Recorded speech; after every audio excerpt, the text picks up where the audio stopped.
Now, the president have stated something about Africans and Haitian. So I'm telling you, my friend, that there are many people out there that say that they're not African American. But look at the facts. Are you an African American because you was born in America and you're a part of Africa? What's the truth about being African American? A lot of people that are ignorant by saying that I'm not going back to Africa. But if the fact of the truth be told, if Indian come back for their land, and if you are not an Indian, where are you going?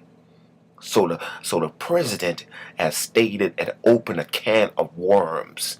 Yes, he opened a can of worms by calling Africans and Haitian a name that is unspeakable. But I'm not surprised. There are a lot of people that are like the president. You think that foreigners are your stepping stone. You think foreigners we are rugs for you to step on and wipe your feet on. But we are human beings. We are people with a destiny. We are people that are destined to be great. We are people that know their heritage and know their history. If you stop and ask America, what are their history? They think their history is right in America. But America belonged to the Indians. American civilization start by the Indians being killed and scattered and mocked, and even a stadium called the Redskin is a mockery and a disgrace to the American Indians' heritage. So the president, oh glory to God, though he was bold, there are a lot of people hiding behind their racism. They're hiding behind their bigotry. They're hiding behind being hated because uh, they are they are foreigners, my friend. I'm still being hated because people, once I opened a can of worms saying that I am from Jamaica, they say, no, you're not. Listen, my friend, how does a Jamaican look? Is a Jamaican black, got big lips and nappy hair? I'm bald-headed, and I'm not black, but I'm from Jamaica. Hey, glory to God. Like, I can say few words in Jamaica, like, wow, yeah, man. But the facts I'm trying to tell you, my friend, that the president has said something from his heart, and a lot of people hiding behind their heart, but their actions speak louder than what's in their heart. Don't hate me because of where I came from, but hate me for where I'm going. And I'm going to heaven, my friend.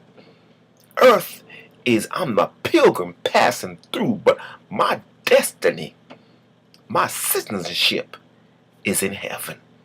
And if the president have spoken about somebody or people that he don't know nothing about, my friend, the president is not the only one that's showing racism or bigotry or saying all kind of name about foreigners. I hear it every day in my life. I heard it when I came in 1977 and was persecuted for where I came from, been jumped for what I am, for who I am. So I'm telling you, my friend, I went to church for 15 years, and a pastor, he persecuted foreigners by saying that foreigners came here to take all the jobs. We didn't come here to take the job. We come to taste the American dream. So I'm telling you, Mr. President, and I'm telling those that are watching this video, it's time for you to stop being a racist, because this world belongs to the devil now, but God gonna take it back from the devil. Time is ticking, my friend, and it's time for you to stop being a racist. It's time for you to stop being a bigotry. It's time for you to stop showing sexism and racism and all kind of isms. My friend, John 3:16 is the truth of the matter. For God so loved the world. God didn't discriminate. He said, for God so loved the world that he gave his only begotten Son, that whoso believe on him shall not perish, but have everlasting life. My friend, the president is not God. He's a man. He's a mortal man that God can blow on his life anytime, any second, any minute, any hour, any day, any year, any month, my friend. The king Nebuchadnezzar stood on Babylon and said, I build this Babylon. And the Bible say he was a beast for 7 years. So we gotta be very careful what we say out our mouth, my friend. Your words can condemn you, and your words can justify you. The Bible says that the power of the tongue, and they that love the fruit thereof, life and death in the power of the tongue, and they that love the fruit thereof. So if your words can condemn you, and your word can save you, my friend, the Bible said, abundant of the heart, the mouth speaketh. You're not judged by your action. You're judged by what comes out your mouth. So, Mr. President, hey, glory to God. There are a lot of people that's saying worse in action than the president. So it's time for us as a people to start loving from the heart and action. If you see a brother being put out, don't take his stuff. Help the brother. Hey, glory to God. Help the brother. Don't take trucks of load off his a big screen TV, get his dresser, get his bed, get his bed frame, his mattress, his clothes. But help the brother. It's time for us as being people of God. Stop being people of the devil, of the adversary. There's a lot of Haman in this world.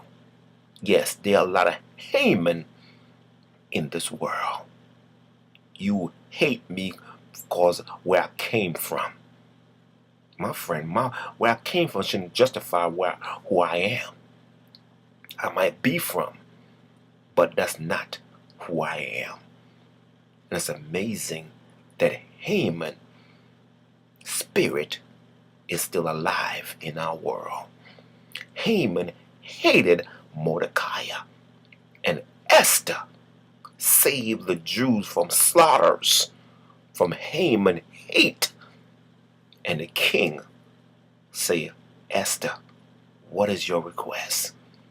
And should be granted of my whole kingdom. And Esther said, this murderer, this Haman, he put out to slaughter us on Galatine. Hey, glory to God.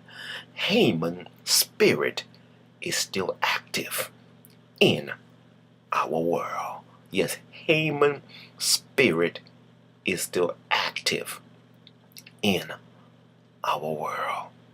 And it's sad to say that the spirit of hate, the spirit of racism and bigotry and sexism and all kind of thingsisms, my friend, Haman's spirit is still active. And it's sad. And we need to read John 3:16. And if God can love, we can love also. Because love is a spirit. It's not sex. It's not. But love is a spirit.